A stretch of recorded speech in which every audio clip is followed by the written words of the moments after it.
আমি মোহাম্মদ তামিমুল এহসান আজকে এই ক্লাসে সবাইকে স্বাগত জানাচ্ছি। আমাদের আজকের ক্লাসের প্রধান আলোচ্য বিষয় হচ্ছে নতুন ডাটাবেস কিভাবে তৈরি করে তা নিয়ে। এই ডাটাবেসে কিভাবে টেবিল ক্রিয়েট করা হয়, এই টেবিলে যেসব আমার ফিল্ডগুলো থাকবে সেই ফিল্ডগুলোর ডাটা টাইপ বা কী ধরনের হবে সেটা সম্পর্কে। তো প্রথমে আসি নতুন ডাটাবেস তৈরি নিয়ে। আমরা লাস্ট লেকচারে দেখেছিলাম কীভাবে একটা মাইক্রোসফট অ্যাক্সেসের নতুন উইন্ডো ক্রিয়েট করা লাগে বা খুলতে হয়। আমরা যখন মাইক্রোসফটের অ্যাক্সেসের যে উইন্ডোটা খুলবো তার উপরে বাম দিকে একটা ব্ল্যাঙ্ক ডাটাবেস নামে একটা আইকন দেখতে পারবো এইরকম, ঠিক আছে। এইটার পর আমি যখন ওপেন করবো তখন এই আইকনের উপর যদি ক্লিক করি তাহলে আরেকটা উইন্ডো আসবে। সেই উইন্ডোতে আমরা কি করতে পারবো, এই যে ডাটাবেসটা তার নাম বা কোথায় সেভ করা আছে সেটা হচ্ছে আমরা দিতে পারবো। ফাইল নেমে এডিট বারের ডান দিকে ফোল্ডার আইকন ক্লিক করলে নতুন নামে তৈরি করা ফাইল সংরক্ষণের জন্য ডায়লগ বক্সের ফাইল নেম ঘরে এইখানে আমরা practice1 এটা আগে থেকেই থাকবে, চাইলে আমরা চেঞ্জ করে নিব বা না করি।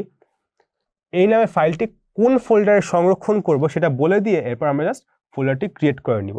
ক্রিয়েট করে আমরা জাস্ট এখানে ক্রিয়েট অপশনটা যদি ক্লিক করি তাহলে আমার নতুন একটা ডাটাবেস ক্রিয়েট হয়ে যাবে, বা যদি না হয় তাহলে আমরা ক্যান্সেলও করে দিতে পারি, তারপর নতুন করে আবার শুরু করা লাগবে। এরপর কি ডায়লগ বক্সে ওকে বাটন ক্লিক করলে আগের ডায়লগ বক্সটা আমি এখন ফাইলের যে কোন জায়গায় ফাইলটা সেভ করব সেটা স্টোর করে রেখেছি।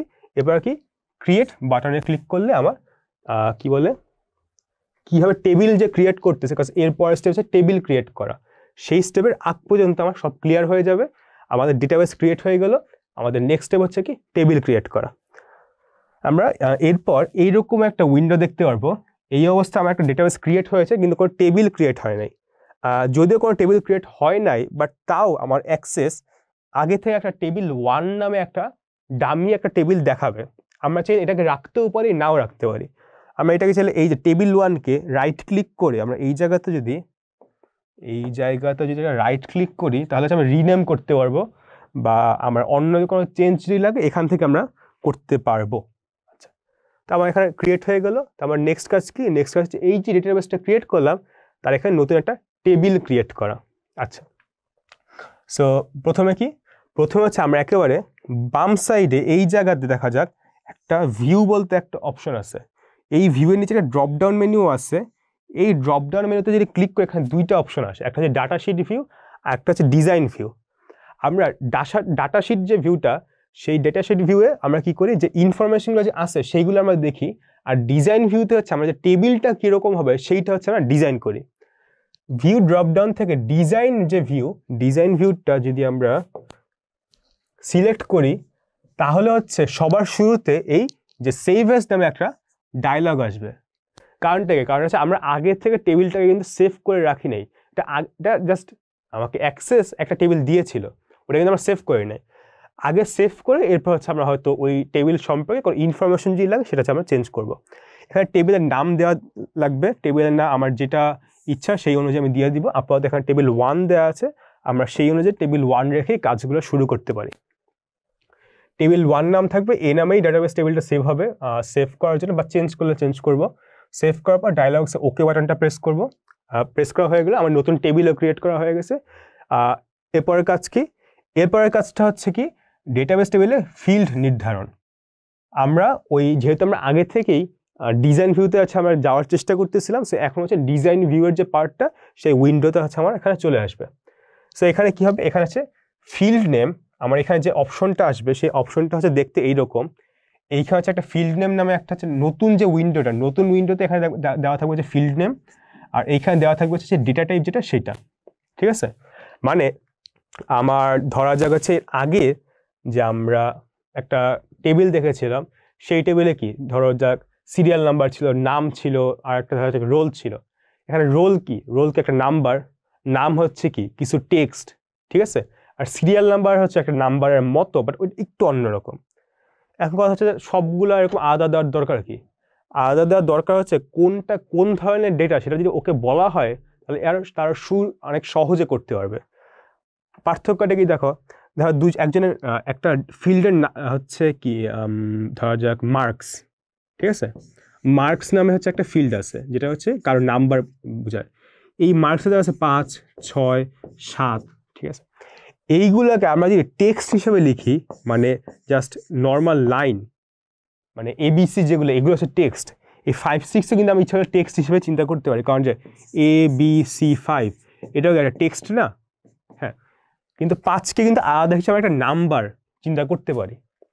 সো আমি যদি এটাকে যে টেক্সট হিসেবে চিন্তা করি তাহলে কিন্তু 5-এর সঙ্গে কিন্তু আমরা 5 বা অন্য কিছু যোগ করতে পারবো না, কারণ যদি প্রশ্ন করা হয়েছে AB এর সঙ্গে আমরা যদি 10 যোগ করে তাহলে কি হবে, এটা করা যাবে না, কারণ AB হচ্ছে একটা কি, AB হচ্ছে একটা টেক্সট বা একটা তোমার সেন্টেন্স যাই বলা যাক না। তো আমাকে যে 5 যেটাকে নাম্বার হিসেবে বলা হয় তাহলে শুধুমাত্র তখনই অ্যাক্সেস বা ডাটাবেস এই 5-এর সঙ্গে হয়তো আরো 5 যোগ করতে পারবে, 5, হ্যাঁ, কিন্তু এই যে 5 আমি যে টেক্সট হিসেবে বলে টেক্সট হিসেবে কিন্তু 5টা যোগ করতে পারবে না। আবার ধরা যাক এইখানে আমি যদি বলি যে একটা জায়গায় ডেট ধরা যাক 12/2/2021, এই জিনিসটা ডেট আমার হচ্ছে ফেব্রুয়ারি 12 তারিখ 2021 সাল, আমি যদি বলে দিই এটা হচ্ছে একটা ডেট, তাহলে ও আসলে এটা নিয়ে অনেক কাজ করতে হবে, এটা এই ডেটটা তোমার এখন থেকে কতদিন আগে, এটা এই দিনে কত কি বলে, হ্যাঁ, এটা দিনের হচ্ছে বা সপ্তাহের কোন দিন বা কোন বার, এইসব ইনফরমেশন ও শুধুমাত্র তখনই দিতে পারবে যখন আমাকে বলবে না এইটা হচ্ছে একটা ডেট ফিল্ড। সো এইসব ইনফরমেশনগুলো হচ্ছে আমাকে ফিল্ড নেমের অ্যাগেনস্ট ডেটা টাইপ, যেটা এই ডেটা টাইপ হিসেবে আমাকে বলে দিতে হবে। এখানে অনেক কিছু আছে, short text, long text, number, large number, অনেক বড় নাম্বার হলে ডেট বা টাইম, কারেন্সি, ইয়েস বা নো, ওখানে জাস্ট হ্যাঁ বা না ছাড়া কিছু দেওয়া যাবে না। এরপর হচ্ছে হাইপার লিঙ্ক, অ্যাটাচমেন্ট, আর অনেক কিছু আছে। আমাকে হচ্ছে আগে থেকেই হচ্ছে কোনটা কোন ধরনের সেটা হচ্ছে আমাকে বলে দিতে হবে। আচ্ছা, আবার এখন থেকে আসি, এই তালিকা থেকে প্রয়োজন ডেটা টাইপ সিলেক্ট করতে হবে। নম্বর সিলেক্ট করলে এই ফিল্ডের ডেটা নিয়ে অঙ্ক বা হিসাবের কাজ করা যাবে, যেটা একটু আগে বললাম। তারিখ বা সময় ফিল্ডের ডেটা তথ্যের ভিত্তিতে বয়স বের করা যাবে, বয়স সংক্রান্ত অন্যান্য কাজ করা যাবে, যেটা হচ্ছে বললাম ডেট অফ বার্থ যদি দেওয়া থাকে, আমি যদি ডেট অফ বার্থ থেকে একটা টেক্সট বা একটা যে normal short text, long text এইগুলো হিসেবে যদি সিলেক্ট করে রাখি তাহলে কিন্তু আমি ওর বয়স কত সেটা কিন্তু বের করতে পারবো না। আমরা নিজেরা হয়তো হাতে হিসাব করলে পারবো, সেটা সমস্যা নেই, কিন্তু অ্যাক্সেস কিন্তু সেটা আমাকে করে দিবে না, বা ডেটাবেস আমাকে করে দিবে না। আমি যদি ওকে যদি এটা যে ডেট হিসাবে যদি রাখি, যে ডেট যে ফরম্যাটটা কোথায় আছে, এখানে হচ্ছে ডেট আছে, তাহলে হচ্ছে ওকে যদি বলি ওর এজ কত, তাহলে হয়তোবা সে খুব সহজেই ওটা বের করে দেবে, আমাকে এটা করে দেওয়া লাগবে না।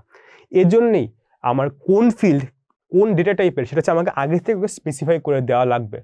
আর কারো যদি ইচ্ছা হয় তুমি সবগুলোকে টেক্সট হিসেবে তুমি দিয়ে দিতে পারো, কোনো সমস্যা নেই। আচ্ছা, বর্ণভিত্তিক ফিল্ডের ডেটার সাহায্যে গাণিতিক কাজ, যোগ বিয়োগ, গুণভাগ ইত্যাদি করা যাবে না, কারণ অবশ্যই বর্ণ যখন তুমি বলবা মানে এবি, ও সবগুলোকে ABCD এরকম করে চিন্তা করে রাখবে। এর সঙ্গে যেরকম 10 যোগ করা যায় না, বি এর সঙ্গে সি এরকম যোগ করা যায় না। এর জন্য তখন তুমি 10-এর সঙ্গে 10 আর তুমি যোগ করতে পারবে না, কারণ এই 10কেও হয়তো সে ABCD এরকম চিন্তা করে রাখতেছে, কারণ আমি তো জানি না, সে তো জানে না যেটা 10 কিনা। তুমি হয়তো বুদ্ধিমান হতে পারো, ও কিন্তু বুদ্ধিমান না।